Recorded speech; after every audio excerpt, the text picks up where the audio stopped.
But a second piece of research I wanted to touch on that really connects with a lot of what we're talking about this week is a piece of research that was relatively recently done by Google. I'm sure everyone's familiar with Google and who they are and what they do. I'm going to start with just a little bit of a backstory here. Sergey Brin and Larry Page, who started Google back in the 90s, and early on in the process, as you may be aware, worked very hard on hiring what they thought were, to the organization, some of the best and brightest people that they could find. Right? In fact, early on in the late 90s, when they had maybe 400 employees or so, a majority, if not all of those employees at that point, again, were highly intellectual, had high intellectual capacity. Almost everyone had an engineering degree as part of their titles.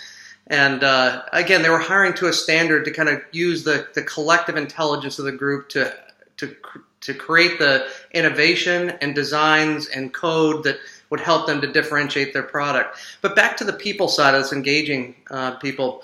One of the interesting parts for them back then was, given the nature of the people, of both them as individuals and how intelligent they are, and the people that they'd hired at that point they were challenging the status quo about whether or not they believed that.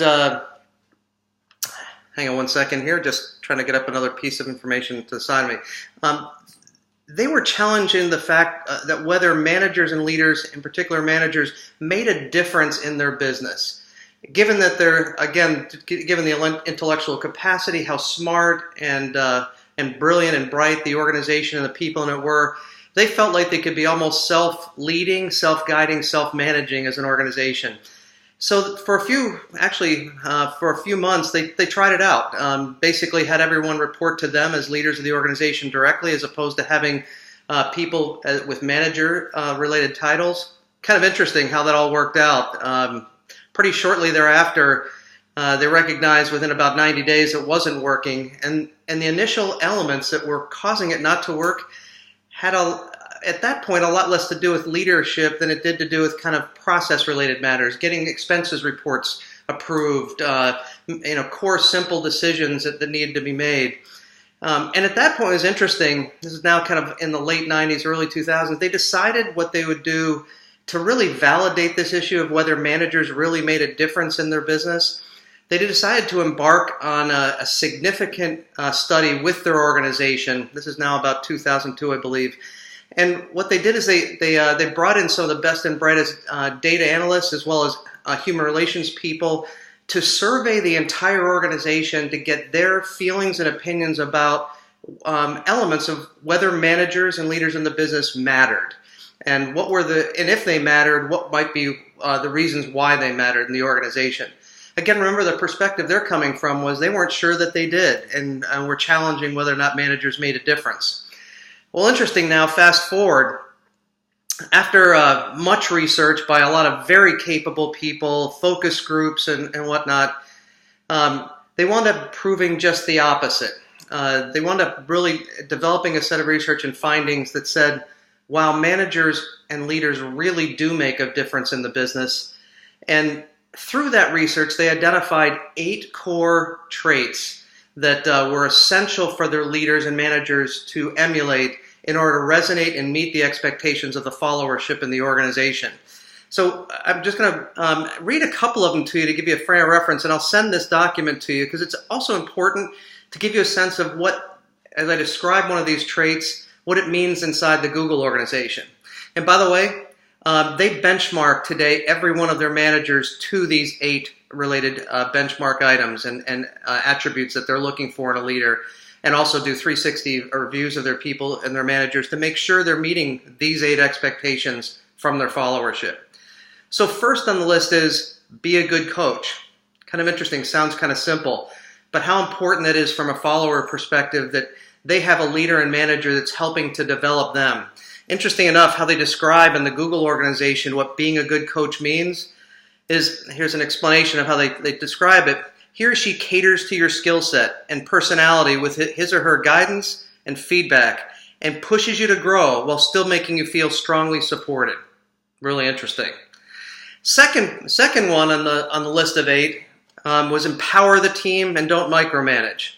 Well, we've talked about that. Empowering, many of you have mentioned as part of your leadership equations, empowering people gives them the opportunity to develop and be autonomous and lead themselves through particular challenges, demonstrating a level of confidence and trust that you have in them to do the job. So empowering and not micromanaging is really important. Here's how they describe it in Google. I like the trust my manager gives me and my team. There's no micromanaging. Yet we know that he or she is there to answer our questions, guide us if need be.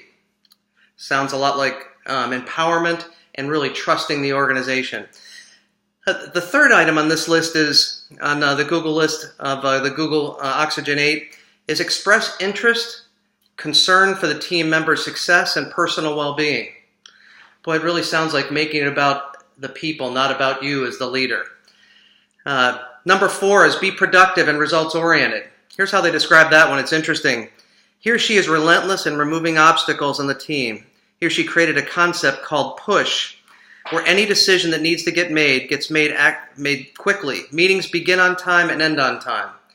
Boy, that's a simple thing from a leadership and management perspective, but I'm sure many of you hold and manage and lead meetings, starting meeting on time, ending on time, sending out agendas in advance, and reading materials so that people are ready for meetings. Incredibly important to followership about how managers and leaders engage at that level to make the meetings as productive as possible. Great thing, lots of stuff that we could exchange on that topic. 5th item is be a good communicator. Well, as we talked about, communicating is about generating understanding on the part of who you're trying to communicate with. Here's how they describe it in their organization. My manager encourages an extremely open dialogue that permits us to share issues and concerns that in most organizations would be concealed. So this transparency and open communication and open dialogue and effective listening, really important part of the Google 8 for Google, the Google Oxygen 8. 6th item is help with career development. Here we are helping to develop people. We're investing in them. We're helping them to achieve what they see as their purpose and what they want to achieve in their career, a sense of autonomy and mastery in what they're accomplishing. Incredibly important for followers to want to engage with leaders and make that choice if they're investing and helping with them with their career development. 7th is have a vision. Here's how they describe that one. Her team is the only team I've been on at Google in which we've taken the time to collaboratively create a vision and then to share and and act on that vision with relevant teams. I felt part of an important effort. Boy, this is an interesting challenge. Probably one of the most challenging things most CEOs have and leaders in a business is cascading strategy and, importantly, vision to every level of the organization. In this case, Google's really empowering its managers and leaders to cascade that vision at a level that touches every employee in a way that connects to them and what they do. Here's number 8. It's interesting that, and by the way, this is in the order of importance to them from a manager expectation, a leader expectation perspective. Number 8 is use your technical skills to advise. Boy, as bright and brilliant and technically competent as this group is, technical skills are important, but interesting. Let me describe how they describe that in the organization. He or she has deep knowledge of our infrastructure and is a hands-on guy or gal willing to roll up their sleeves and get to the bottom of the problem. So it's not just about technical expertise, it's about being part of the team, rolling up her sleeves, helping to solve issues, being part of the solution, not part of the problem. Not telling people what to do, but engaging and leading from the front and leading as part of the team as well is very positive to followers and wanting to engage with a leader. Just thought I'd just take a few minutes and share that with you. And I think and I'll send this one pager to you that describes these Google 8 and how it's articulated in the Google environment. But take a few moments as you finish up ranking your top 7 in the Pozner and Kouses Research. Relate these particular examples to these Google 8 to your top 7 in the Pozner and Kouses Research and see the way they kind of connect together.